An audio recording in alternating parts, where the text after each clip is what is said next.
Chère auditrice, cher auditeur, bienvenue sur le podcast Entreprise familiale Nouvelle Génération.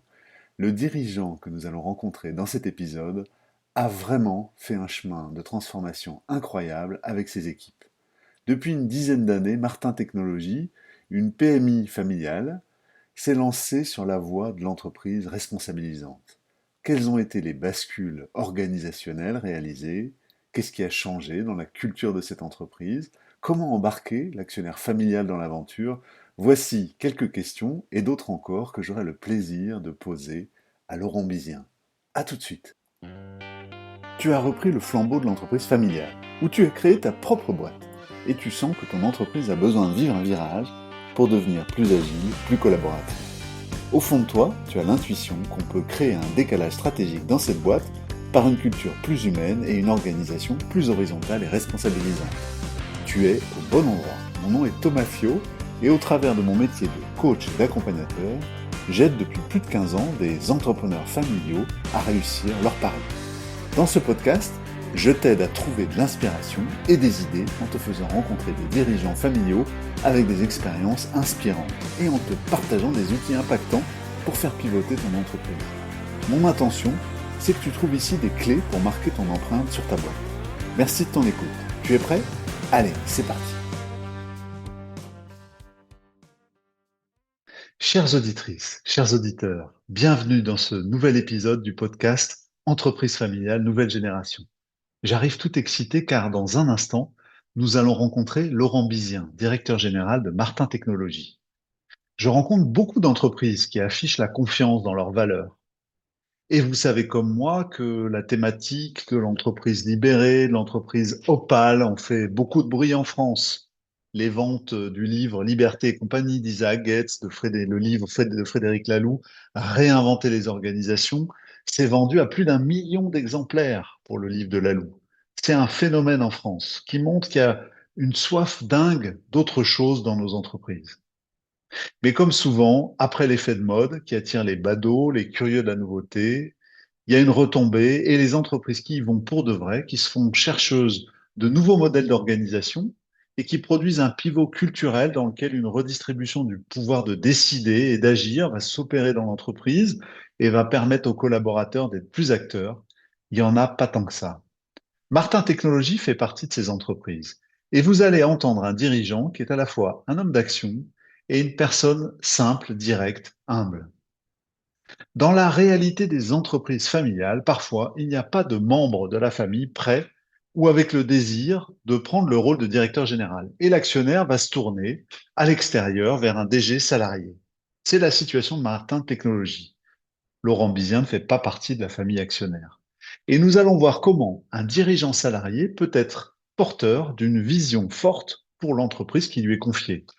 Et comment il s'y prend pour gérer sa relation avec son actionnaire tout au long d'un processus de transformation qui a été très impactant.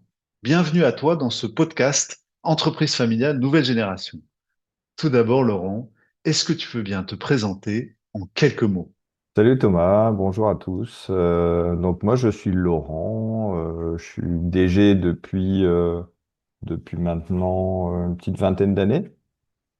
J'ai eu la chance très jeune d'accéder à des fonctions à responsabilité. Et puis voilà, au fil de mes expériences, partant d'une formation d'ingénieur, ingénieur arts et métiers, donc je dis souvent un bon carré avec des angles bien pointus, bah, au fil voilà, de mon développement personnel et puis d'entreprise, les angles s'arrondissent. Une découverte au fil du temps que ce qui m'anime en fait, c'est une communauté sociale, humaine autour d'un projet d'entreprise, mais ça reste quand même l'animation de cette communauté-là. Et quel rôle moi je peux jouer pour que cette communauté se développe et voir avoir le plus d'impact possible aussi dans l'entreprise et en dehors de l'entreprise. Alors, tu nous dirais quelques mots sur Martin Technologies pour qu'on comprenne un peu ce que tu pilotes aujourd'hui, la Donc, communauté humaine que tu animes avec d'autres. Martin Technologies est une entreprise qui a été créée par Jean Martin en 1929. Donc Jean Martin est l'arrière-grand-père de Gwendal Cadieux, notre président. Donc voilà, l'actionnariat familial à 100% depuis sa création. Donc se transmet de génération en génération. Notre activité En fait, on a plusieurs activités. On fabrique des étiquettes en plastique et des plaques en métal qu'on va retrouver sur un peu tout type de produits, hein. Une plaque moteur, un rappel de marque sur du mobilier, une plaque sur un flacon de parfum. Bah, ça fait partie des produits que l'on fabrique. On fabrique aussi des claviers à membrane, donc ce qu'on appelle des interfaces homme-machine. On va être très présent dans le secteur du médical, voilà, les petites télécommandes qu'on retrouve sur les lits, dans les hôpitaux. Bah, voilà, on fait ces produits-là. Et puis un peu de tôlerie fine décorée aussi. Donc voilà, notre cœur d'activité, c'est de personnaliser des produits à destination voilà, de l'utilisateur. Donc en fabriquant que de la pièce d'aspect. Et puis on est une centaine de personnes pour faire ça. Et en termes de répartition, c'est à peu près un atelier de production d'une soixantaine de personnes. Et puis 40 fonctions, support. Donc voilà, de par notre actionnariat, on est totalement indépendant. Donc voilà, on va gérer à la fois la livraison de nos clients, mais aussi la gestion de la paie, de la compta. Donc voilà, on a toutes les cartes entre nos mains pour décider de notre trajectoire et de ce qu'on fait de ces 100 personnes qui œuvrent ensemble. Hmm. Alors, tu as lancé, Laurent, tu as embarqué Martin Technologies dans une démarche de réinvention autour du pari de la confiance il y a quelques années. Est-ce que tu nous en dirais un petit peu plus, cette démarche, en quoi elle a consisté, peut-être, voilà, euh, que tu aurais envie de nous en dire? Donc c'est une démarche alors qui était en réflexion chez Gwendal, notre président. Donc juste pour rapidement resituer le contexte de mon arrivée, l'entreprise a été dirigée par la famille depuis toujours. Gwendal était directeur général et Bernard, son père, était président. Et dans le cadre du départ en retraite de Bernard, Gwendal décide de maintenir le pilotage de l'entreprise à deux, avec un président et un DG. Hmm. Donc voilà, c'est un choix qui lui paraissait important en fait d'avoir ce binôme à la tête de l'entreprise parce que on le sait très bien, des dirigeants seuls, il y en a énormément et quand tout va bien, c'est pas gênant. Quand on arrive dans les périodes difficiles, c'est toujours plus confortable d'être à deux, à se soutenir. Et donc c'est dans ce cadre-là que qu'il crée un poste de DG ouvert pour la première fois du coup à l'extérieur. Et donc, lors des premiers échanges que l'on a tous les deux avec Gwendal, bah, il est question voilà, de prendre la direction générale d'une entreprise industrielle qui a vécu de super années, qui, depuis la crise 2008-2009, rencontre plus de difficultés. Donc, avec un besoin industriel assez fort, voilà, de remettre ça dans des processus industriels. Donc, au moment où j'arrive, en fait, il n'est pas question de responsabilisation, d'autonomie d'équipe ou quoi que ce soit, hein. C'est vraiment pas dans nos échanges. Et puis, au moment voilà, où je suis confirmé, à peu près 15 jours après mon arrivée, Gwendal me file un bouquin qu'il avait depuis quelque temps. Et c'était Comment un petit patron naïf et paresseux innove, le bouquin de Zobrist. Zobrist, ouais. Donc, Gwendal avait déjà lu Liberty and Sea d'Isaac, mais il m'en avait pas encore parlé. Donc je lis ce bouquin qui se lit en 2 heures, hein, et puis je lui dis bah c'est génial. Bah, en fait il enfonce des portes ouvertes quoi. C'est juste du bon sens. Et puis quand on prend un peu de recul, on se dit ouais c'est tellement du bon sens que personne ne le fait quoi. En tout cas très peu le font. Donc la graine de la responsabilisation des équipes en fait elle est semée à ce moment-là chez moi. Et puis il se trouve que Gwendal était voilà aux manettes de l'entreprise depuis un peu plus de 10 ans. Elle m'avait dit, bah écoute, moi voilà, je souhaite prendre un peu de recul et maintenant, bah, c'est toi le patron de la boîte, donc je te donne les clés de la maison et puis bah, je te fais confiance pour ça. Et donc c'est comme ça que le projet en fait s'engage. Donc on est tous les deux d'abord en réflexion, on lit des ouvrages, on regarde des vidéos, des interviews de figures emblématiques de l'époque. Et puis chemin faisant, en fait,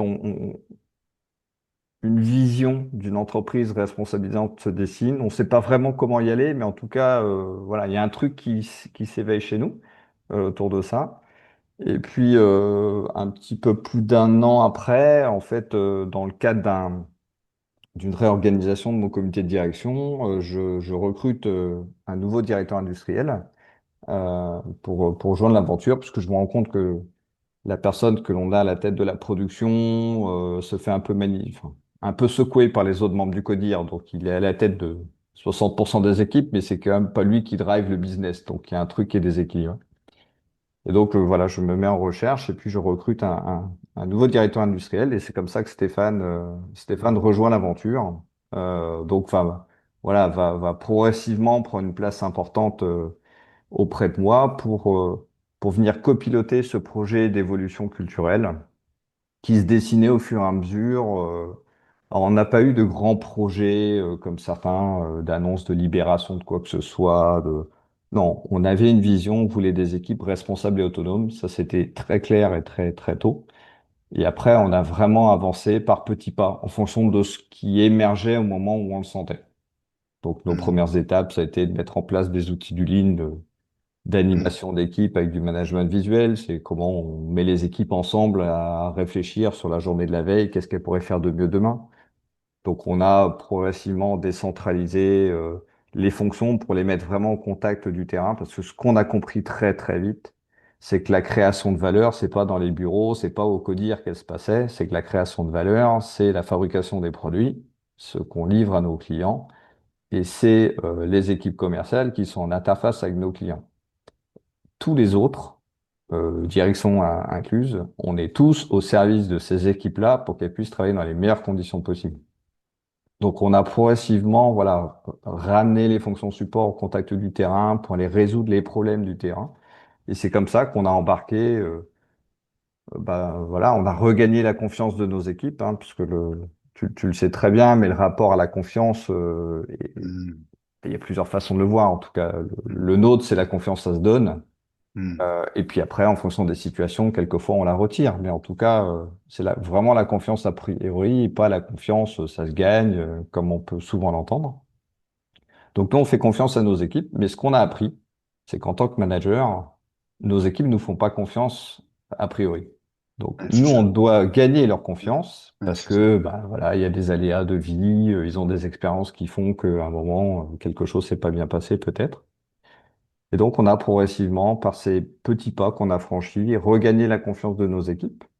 Donc, ce qui nous a permis, voilà, d'aller mettre le management visuel, puis changement d'organisation pour passer en mini-usine, pour aller vraiment centrer notre organisation autour des clients. Donc, on a redécoupé notre entreprise en 3 mini-entreprises à taille encore plus réduite, quoi, hein.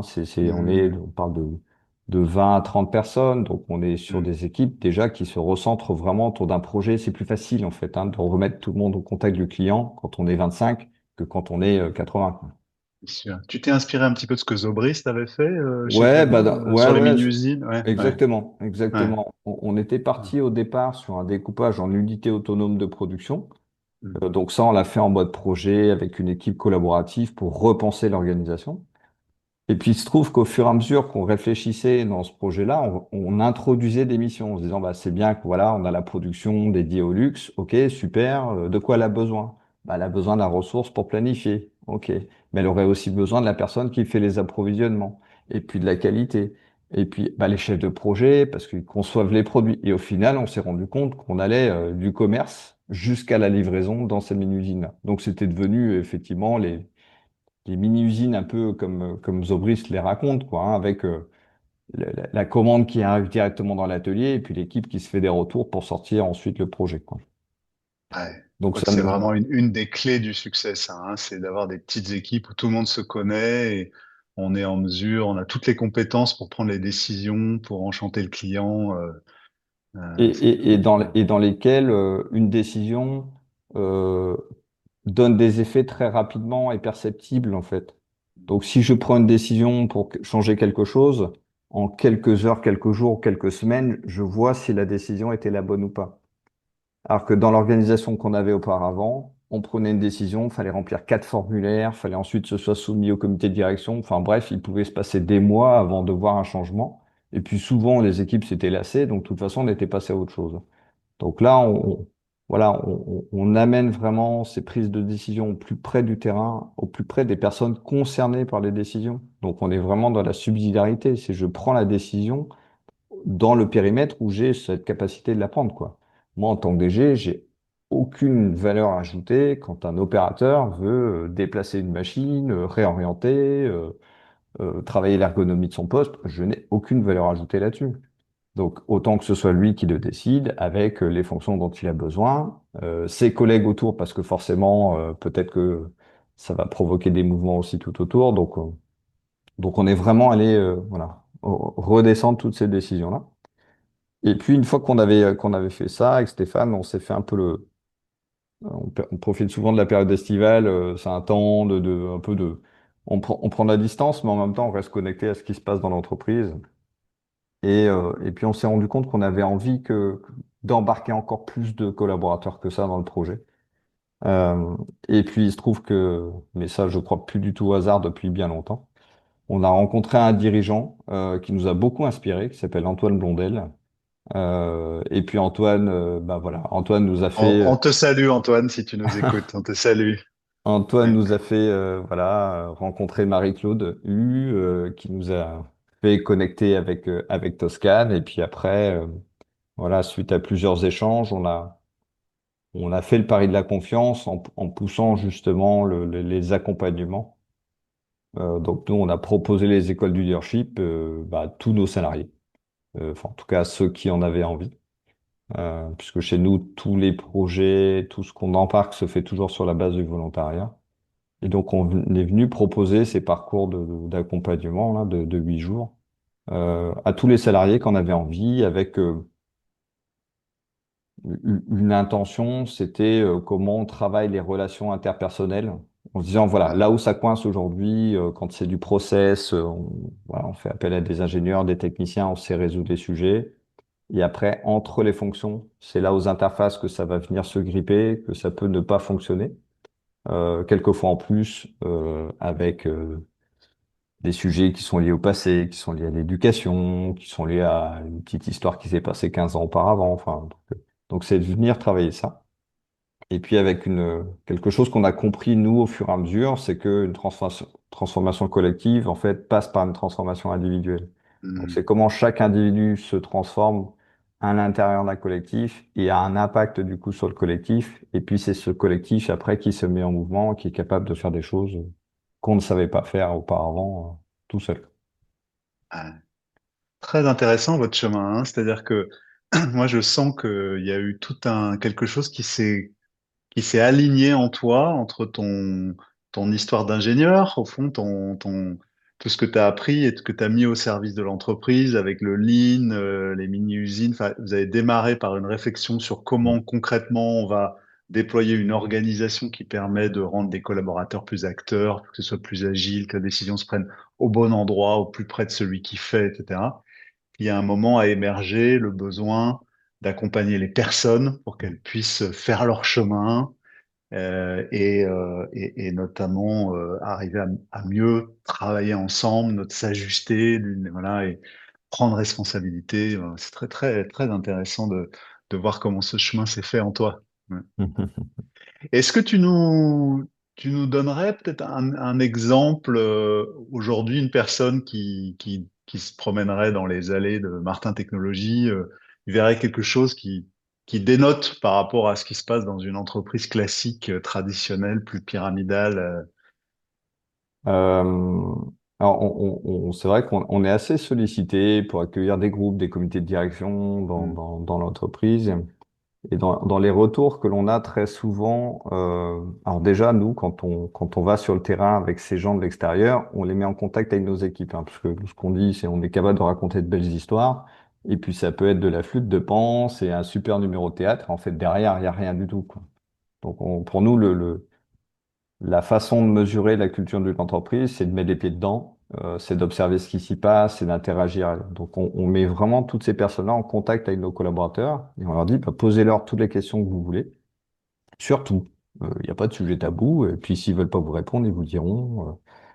Et très souvent, on va sur des questions autour de comment vous organisez ou comment vous prenez des décisions. Donc là, ce sont nos équipes qui expliquent comment elles prennent leurs décisions sur leur pôle. Bah, voilà, on est à 5 6 personnes. Pour l'organisation, bah, on a la liste de nos productions. Et puis après, on décide de faire dans tel ou tel ordre ou de changer la matière parce que finalement, elle n'est pas adaptée. Et très souvent, ce qui interpelle, c'est mais votre manager, à quel moment il vient? Bah, en fait, il vient pas. Il Hmm. n'est pas dans ces temps-là. Notre manager, il Hmm. s'occupe d'autres sujets. Donc, ce Hmm. qui frappe assez vite, c'est le niveau de décision, voire même d'organisation que les équipes ont développé. Alors, pour la plupart, parce que on va pas non plus raconter une histoire qui n'est pas la vérité, on n'a pas 100% des collaborateurs totalement autonomes, totalement embarqués, hein. On est sur une grande proportion. Donc, on va avoir voilà, des collectifs qui vont s'auto-organiser, parce que le collègue, voilà, un impératif familial, il peut pas être là demain, bah, ils vont s'organiser pour travailler différemment, venir commencer plus tôt, terminer plus tard. Enfin, ça, c'est l'équipe elle-même qui va le décider. Donc, on va voir voilà, ce type de temps qui va se passer. On peut aller un petit peu plus loin et on va retrouver un management visuel avec une résolution de problème. Résolution de problème qui est animée par une technicienne qualité qui a été formée à la résolution de problème, tout comme à peu près 25 personnes chez nous, où ils sont sur bah, la qualité du vernis. Tiens, on a une problématique avec la tenue du vernis dans telle ou telle condition. Et là, on va retrouver des opérateurs qui sont même pas de cette ligne de production-là, qui sont portés volontaires pour aider une mini-usine à résoudre son problème. Donc, on va avoir Hmm. du travail croisé en plus entre les activités, parce qu'on sait très bien quelqu'un avec un regard neuf et neutre va amener la petite question un peu naïve qui, en fait, nous fait faire un pas de côté et nous fait regarder une problématique complètement différemment. Hmm. Hmm. Et puis, voilà, on va continuer à cheminer. Donc, dans les retours que l'on a très souvent, bah, c'est les regards qui sont croisés. Euh, c'est un petit groupe de deux, trois personnes qui est en train de discuter au cœur de l'atelier et les machines ne tournent pas, quoi. Ça, souvent, on nous dit, oh là là, mais chez vous, Ils c'est foutent rien, cool, les quoi. gens, C'est quoi? et limite, les gens, quand Ouais, est-ce qu'ils travaillent? ouais, On dit, bah oui, on n'est pas derrière chacun pour que la bécane, elle tourne H24. Voilà, on sait aussi que tous ces ajustements qui ont lieu en cours de journée, on a des rituels quotidiens, mais en plus, on a ces ajustements-là qui vont faire qu'ils vont s'organiser différemment et être capables de faire mieux que ce qu'on avait pensé. Ou de venir s'adapter à un aléa, un outil qui casse. Bon, bah, ok, on avait prévu de travailler sur la machine. Le temps qu'on ait un nouvel outil, on peut pas. Bah, il faut réorganiser la production pour tenir compte de ça. Et ça, c'est directement au niveau de nos équipes opérationnelles que ça va se passer. Et puis après, moi, bah, dans ces temps-là, j'adore parce que régulièrement, je découvre des choses, quoi. J'apprends que des gens qui travaillent en équipe travaillent plus en équipe. Non, non, on est passé de journée parce que finalement, on avait assez de postes de travail, on a pu tous se mettre ensemble. Ou l'outil avec lequel on se pilotait, bon, on a décidé de plus travailler avec parce que ça marchait pas. Donc, on a fait autre chose, on a mis autre chose en place. hmm. Donc c'est vraiment un écosystème un peu vivant, quelque chose qui se met en route.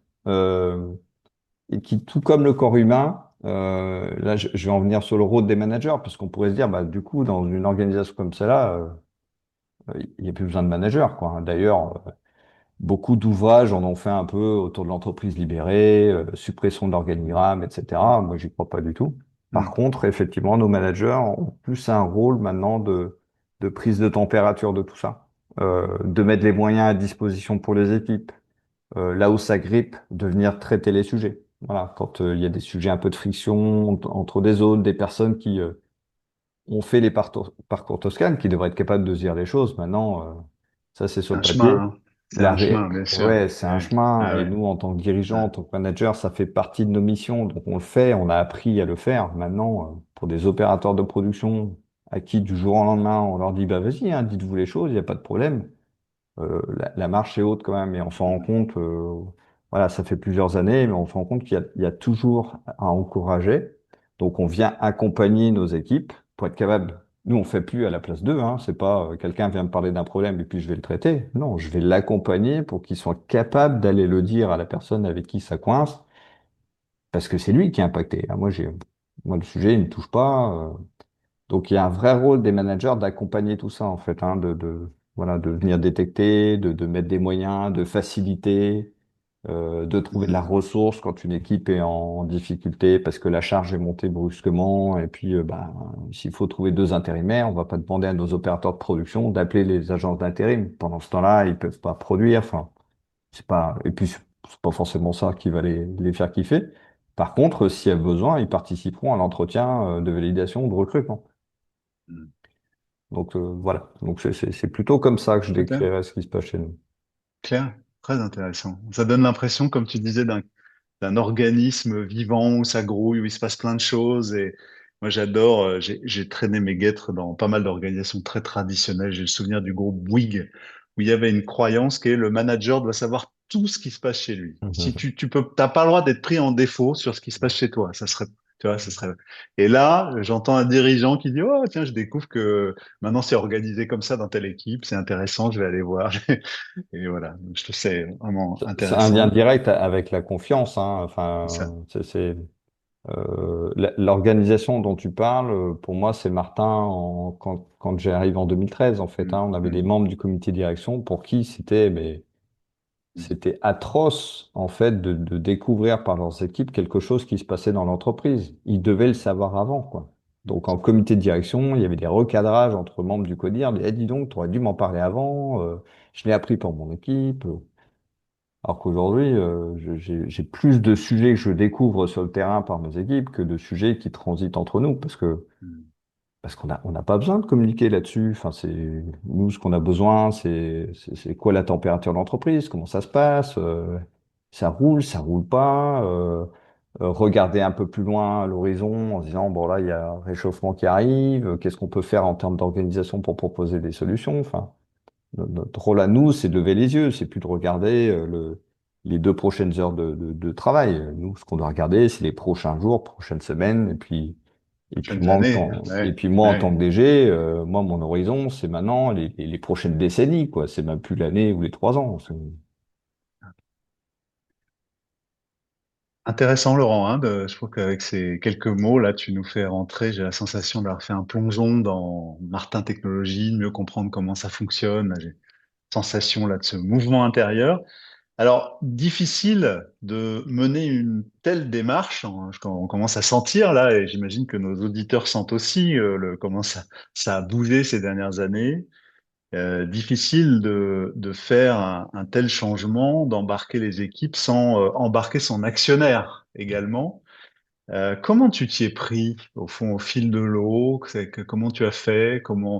J'ai bien compris hein, que il y avait déjà en Gwendal, au tout démarrage, ton président, une, je sais pas quel stade c'était, mais en tout cas une curiosité, quelque chose, un questionnement, et peut-être que c'est pas encore le bon mot. En tout cas, il y avait quelque chose qui était en chemin en lui. Puis je sens que toi, ça a fait un écho extrêmement fort en toi. Donc tu as engagé très fort l'entreprise dans ce changement. Comment tu as travaillé avec lui pour pas le perdre en route, pour l'aider voilà, à se sentir à bord, à peut-être l'aider aussi à pouvoir jouer son rôle de, j'imagine, protection des intérêts long terme de l'entreprise, de la famille, de... C'est vrai que voilà, tu touches justement l'importance de cette relation-là, parce que on se fait happer par le quotidien. En plus, on met en œuvre des actions, ça porte ses fruits, et puis au fil du temps, moi, je me suis vu me mettre clairement au second plan, c'est-à-dire que la priorité, c'est les équipes, et puis moi, je m'adapterai à tout ce qui se passera, quoi. Et Gwendal, notre président, en fait, l'a fait dès le départ, lors de mon arrivée, puisque lui, il m'a vraiment laissé arriver, donc il avait effectivement ce questionnement autour de nous, voilà, de pratiques managériales différentes parce qu'il avait, lui, connu la décennie précédente et le fait que les recettes d'avant ne fonctionnaient plus, quoi, hein. Les difficultés, voilà, l'entreprise n'était pas en danger, mais on sentait que les difficultés, quand même, se répétaient au fil des ans. Donc, il avait une vraie prise de conscience qu'il fallait essayer quelque chose de différent. Euh, et, euh, et les entreprises responsabilisantes étaient un des chemins qu'il pouvait entrevoir, mais sans savoir si c'était celui-là ou pas. Et donc derrière, voilà, surtout avec Stéphane, on a pris ce projet à bras-le-corps, mais parce qu'il est venu résonner personnellement extrêmement fort, que pour nous, c'était un vrai kiff. Et donc il y a eu un travail régulier de resynchronisation, puisque pendant tout le temps, on accompagne ces transformations-là. Nous, en tant que manager et en tant que dirigeant, on change énormément.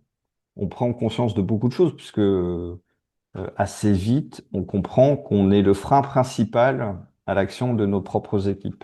Parce qu'elles sont habituées à ce que quand elles viennent nous voir, on donne une réponse sur tout, qu'on ait la réponse à tout, même si les réponses sont fausses, mais en tout cas, on avait des réponses.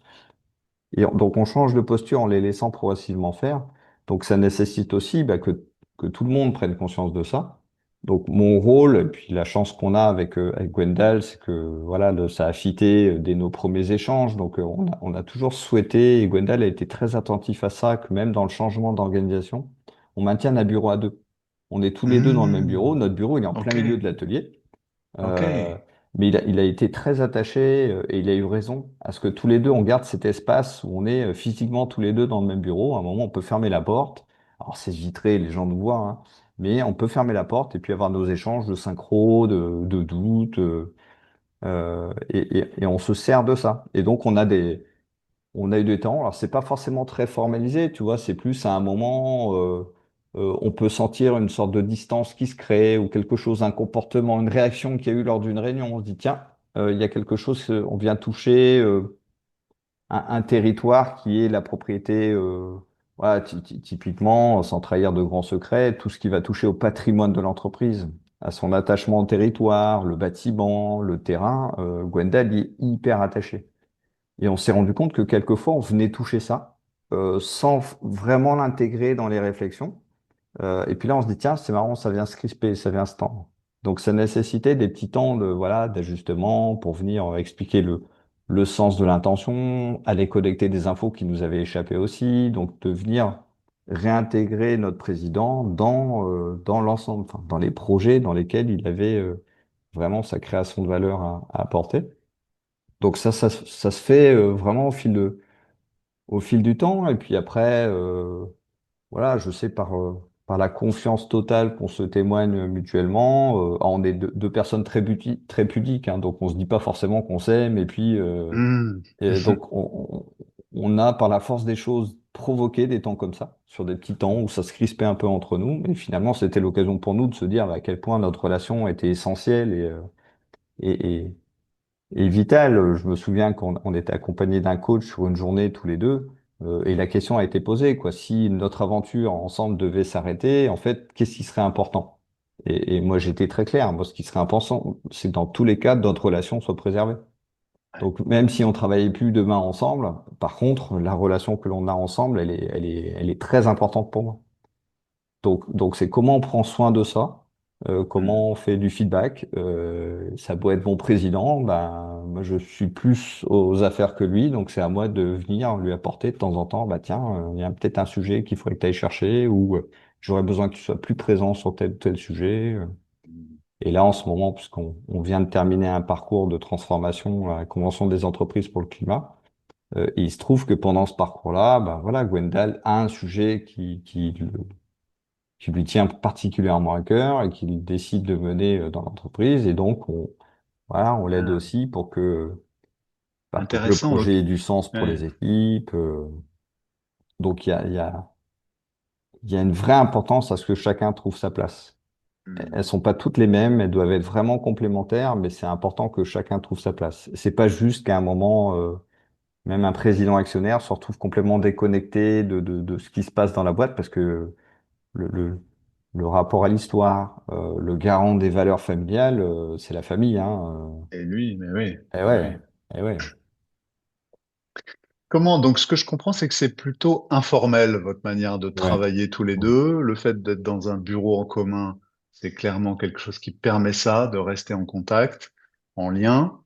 Il y a des moments un peu formels où il y a une gouvernance de l'entreprise auquel Ouais, parfois tu es associé ou pas, ou alors moi, je non, suis pas, pas pas d'air. associé à la gouvernance de Non, c'est la l'entreprise. famille. Ouais. Ouais, c'est la Hmm, famille. Ce sont hmm, trois personnes physiques. Donc il y a une assemblée générale annuelle, et puis c'est plutôt en fait nous qui décidons de ce qu'on veut faire de l'entreprise. Euh, Non, après, bah voilà, je parlais il y a quelques secondes de la Convention des entreprises pour le climat. Donc, j'ai décidé d'engager Martin Technologies dans cette trajectoire-là, puisque l'idée, c'est d'imaginer une activité qui aille vers le régénératif tant que faire se peut, hein. Et donc, moi, avec le collectif de la CEC, j'ai négocié de pouvoir faire ce parcours-là à trois personnes et pas à deux, quoi. hmm. Dont ton Euh, président. Exactement, voilà. Waouh, Parce que ouais, c'est mon pas mal. Planet Champion, un peu tout trouvé, c'était Stéphane, c'était une évidence puisqu'on mène des transformations vraiment ensemble. Et puis quand voilà, on a échangé avec la CEC, je dis ouais, mais Je souhaite que Wendell, notre président, soit avec nous parce que je suis sûr qu'il y a quelque chose à aller chercher dans ce trinôme là qu'on peut constituer autour d'une trajectoire qui engage l'entreprise pour les prochaines décennies. Enfin, on parle d'horizon à 2050.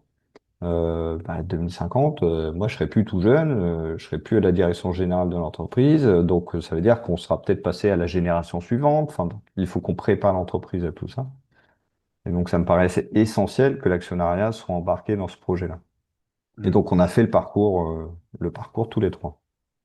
Ce qui est intéressant, c'est de voir que ton président, dans cette souplesse où chacun donne son meilleur un peu ou dans l'entreprise, finalement, ton président qui est dans une posture de grande confiance vis-à-vis de toi, hein, Mm. qui te laisse les manettes. En même temps, cette organisation, cette manière de fonctionner lui permet de, par exemple, de prendre un sujet qui lui tient à cœur, par exemple, un sujet autour des nouveaux business models et des enjeux climatiques d'apporter une contribution particulière dans l'entreprise, sans doute. Tout à fait. C'est intéressant, ça. Là, Ouais. on a un projet on a beaucoup de terrain, en fait. C'était de l'herbe. On avait un agriculteur qui venait couper l'herbe, faire du foin, puis c'est tout, quoi. Euh, on a décidé de mettre à profit cet espace de terrain pour essayer de le revégétaliser. Pourquoi pas envisager voilà, d'avoir des légumes qu'on puisse mettre à disposition sous une forme, tu vois, on va cultiver quelques légumes qui pourront être revendus aux salariés qui le souhaitent. On profite pour recréer de la biodiversité autour de, puisqu'on on est assez loin d'Angers, donc du coup, on est plutôt dans une terre un peu agricole, mais qui est assez pauvre en termes de végétation. Et on a pris conscience, voilà, qu'il fallait redévelopper la biodiversité. Et nous, on souhaite faire notre part dans ce chemin-là aussi. Donc, se dire comment une activité industrielle qui a beaucoup d'externalités, on extrait de la matière, de la ressource pour fabriquer nos produits.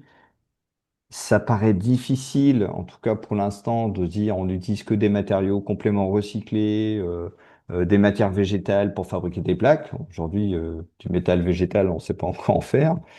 Donc, comment, en parallèle, on va faire notre part pour essayer d'équilibrer un peu les choses et venir vraiment créer la régénération. Et là, forcément, l'impact que l'on aura, il sera plus sur notre Mhm. environnement et notre écosystème que sur Bien sûr. l'activité économique, hein. C'est évident. Je reviens sur tes relations avec Gwendal, avec ton président.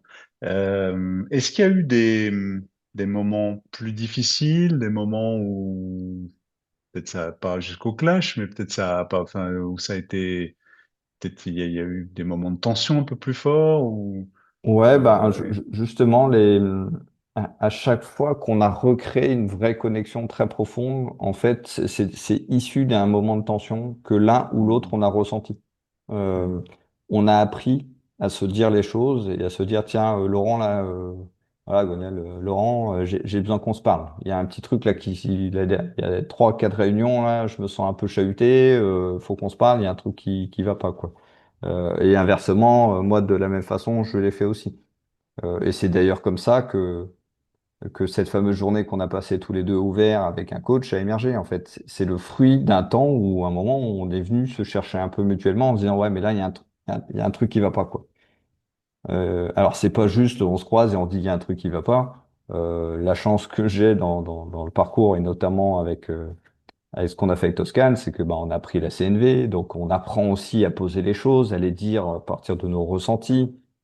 Et comme on est très attaché à l'autre, bah, quand l'autre dit je suis pas bien pour quelque chose, on y est très attentif. hmm. Donc l'un comme l'autre, voilà, si à un moment on sent une tension intérieure, on se dit c'est qu'il y a quelque chose à déposer, et notre relation est tellement importante que c'est important qu'on se le dise pour qu'on puisse en faire quelque chose. Donc des temps comme ça, il y en a eu, alors, pas très fréquents. C'est vrai que ça fait sur les 12 ans qu'on travaille ensemble, c'est pas arrivé si souvent que ça. J'aurais tendance à dire, je sais pas, 3, 4, 5 fois au grand Hmm, max. hmm. Mais c'était à chaque fois des suffisamment importants pour qu'on se pose et surtout, ça a toujours fait émerger quelque chose. Ouais, Ça c'est n'a ça. jamais été, bah écoute, c'est ton problème, on passe à autre chose, Mm. quoi. Ça, jamais, Et, jamais, jamais. et puis savoir vous faire aider dans cette relation à deux, là, je trouve que c'est inspirant. C'est inspirant, tu Hum, vois, hum. ouais, quand c'est utile. Euh, Comment tu travailles pour pérenniser cette démarche j'imagine que tu vois, on sait bien, hein, ces démarches, c'est toujours le retour en arrière est Hum. toujours possible. C'est jamais complètement gagné. Ça dépend beaucoup du dirigeant, du pilote. Peut-être qu'un jour, toi, tu décideras de faire d'autres choses.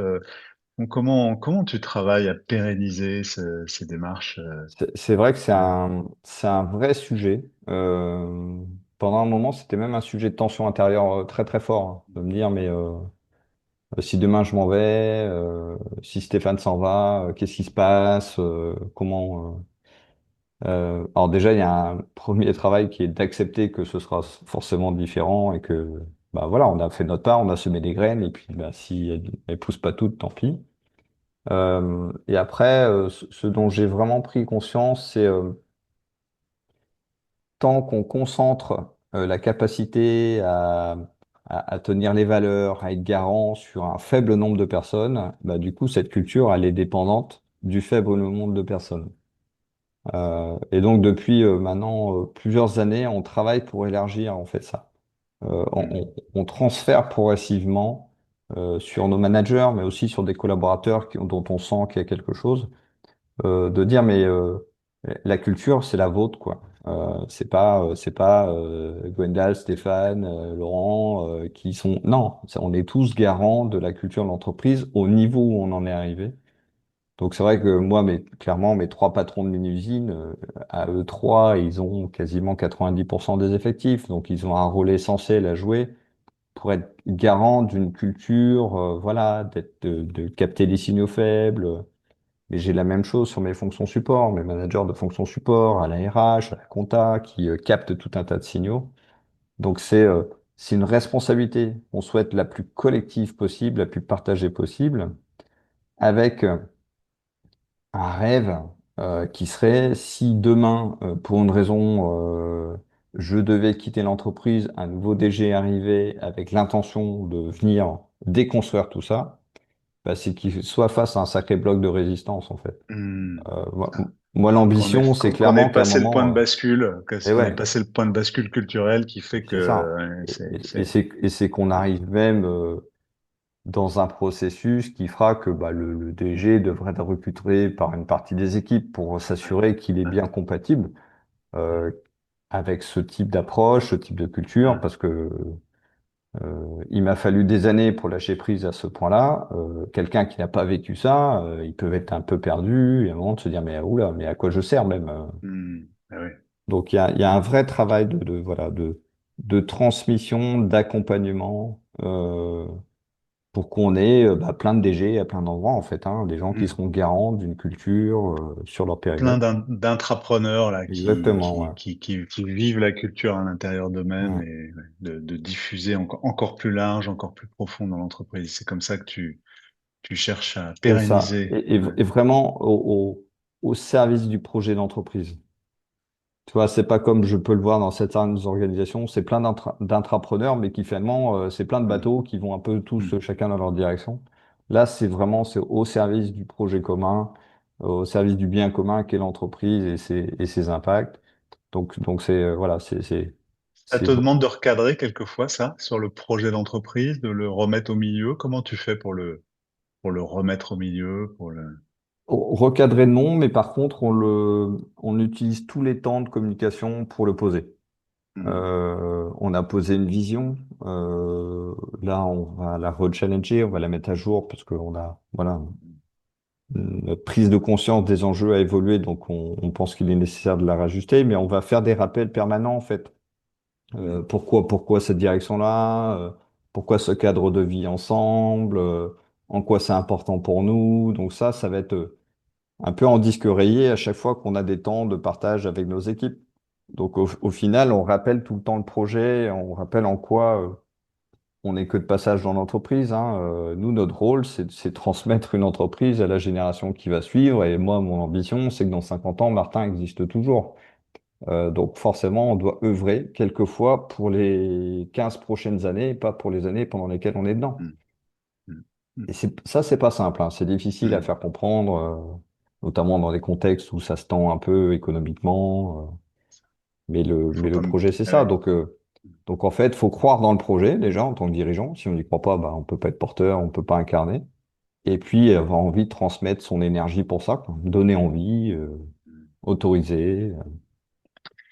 Qu'est-ce que tu conseillerais à un jeune dirigeant qui aurait envie de se lancer, un peu comme tu l'as fait il y a quelques années euh, ça revient peut-être à dire, au fond, si tu avais à recommencer, tu t'y prendrais comment? Mais au fond, voilà, ma question, c'est ouais, tes premiers pas, comme ça, pour un dirigeant qui aura envie de s'engager plus fort dans ce type de démarche. Qu'est-ce qui lui Euh, viendrait? Ouais, ce qui me vient et que j'ai fait, je pense, un peu tardivement, c'est de me faire accompagner individuellement. Hmm, J'ai mis des années à m'autoriser à me faire coacher ou à faire partie de collectifs. Ben, hmm. voilà, le collectif VH en fait partie. C'est un VH. des. On salue nos amis de VH au passage. Ouais, tout Ouais, à ouais, fait. ouais, Pour moi, c'est un vrai espace de développement.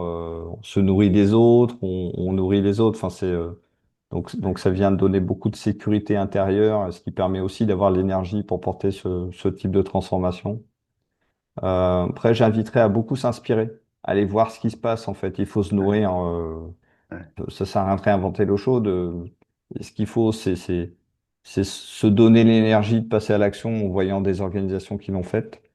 Rapidement, bien sûr, prendre conscience que la transformation de mon organisation, elle est spécifique à mon organisation, son oui. histoire, ses Il n'y a rien à personnes. copier, il y a Ouais, copier-coller, ça exactement. marche pas, ça, bien sûr. Exactement. Euh, et puis, assez Pas de rapide. grand soir, pas de grand soir, hein, tu nous disais au début, Non, pas de pas du grand tout. soir, Pas du hein, tout. attention à ça. Faut Ouais, faire les on choses. n'avance pas. Faut faire Ouais. les choses. Et puis, au bout d'un moment, on peut peut-être dire, ah, ouais, en fait, c'est ça qu'on est, quoi. Mais c'est une fois qu'on l'est, Hmm. c'est pas poser un rêve. Alors nous, on a assez vite parlé de responsabilisation, d'autonomie des équipes. Donc finalement, il n'y a pas grand monde qui disait non à ça. On n'a jamais dit, nous, on veut être une entreprise libérée. Mais Hmm. non, parce que alors là, C'est- on fait fuir du monde. Donc il y aurait ça. Et puis une autre leçon, j'ai mis des années à comprendre, c'est s'appuyer sur ses alliés et délaisser un peu ses ennemis. Oui, J'ai passé des années, et je n'étais pas le seul, à essayer de convaincre oui. nos opposants farouches. Et chez nous, c'était carrément le comité de direction. Donc, on a passé vraiment beaucoup d'énergie et de temps là-dessus, jusqu'à ce qu'on se rende compte que de toute façon, on usait le soleil. Ça servait à rien, ils n'en avaient pas envie, même s'ils nous disaient que c'était chouette, la direction dans laquelle on voulait aller. Foncièrement, c'était pas le cas. Ouais. Donc, T'as dû en faire partir certains de ton comité de direction? T'as dû à un bah, quasiment moment, tous, hein, tous, hein, ouais, ouais. quasiment Ils sont tous. partis d'eux-mêmes ou à certains moments, t'as dû prendre J'ai la eu, décision? bah, sur les 5 personnes qu'il y avait au moment où je suis arrivé, deux sont partis d'eux-mêmes. Alors ça s'est Hmm, étalé hein, sur plusieurs hmm. années. Et il a fallu en faire partir trois. C'est ça. Euh, ça d'ailleurs, enfin le départ de l'un d'entre eux a été un élément déclencheur très fort de transformation, parce que là, ça a envoyé un signal fort aux équipes qu'on allait se donner les moyens de faire changer les choses dans Et l'entreprise. qu'on y allait pour de vrai, Et quoi, que hein, et c'est c'était que, pas ouais, juste, mais ouais, vous allez ouais, voir, ça va changer. ouais, Non, là, on faisait partir quelqu'un qui était là depuis 20 ans, qui était au cœur du système, dont on pensait qu'on pourrait jamais se passer, sauf qu'il était bloquant à tellement d'endroits dans l'entreprise que si on le faisait pas, bah, voilà, on se donnait pas les moyens de cette transformation. top. C'est passionnant, Laurent. J'aurais envie de te poser encore plein de questions, mais je crois qu'on a déjà passé un bon temps tous les deux. Il y a quelque chose que tu aurais envie de rajouter avant qu'on se quitte, Laurent? Voilà, à ceux qui nous écoutent, s'ils sentent qu'il y a quelque chose qui vibre, c'est foncer, quoi. Enfin, C'est ça. c'est un chemin de réalisation tellement puissant, tellement profond. Enfin, ma vie a profondément changé une fois que j'ai compris ça. Et aujourd'hui, je m'éclate en tant que dirigeant et je suis plus dans le devoir, la souffrance du quotidien, d'être responsable de la réussite de la boîte. Non, on est quasiment 100 à être responsable de la réussite de la boîte et ça enlève une pression très importante. Et du coup, ça autorise tellement plus Excellent. que c'est aussi ça qui permet à nos entreprises d'y arriver, quoi, hein, tout simplement. Merci Laurent. Merci Belle Thomas. continuation à toi et puis à très vite dans d'autres environnements. Avant de se quitter, chère auditrice, cher auditeur, n'oublie pas de t'abonner au podcast L'entreprise familiale nouvelle génération. Une question à méditer pour toi après cet épisode. Quelle est la place de la confiance dans la culture de l'entreprise où tu travailles aujourd'hui? Et qu'est-ce que cela produit pour les équipes? À bientôt sur le podcast.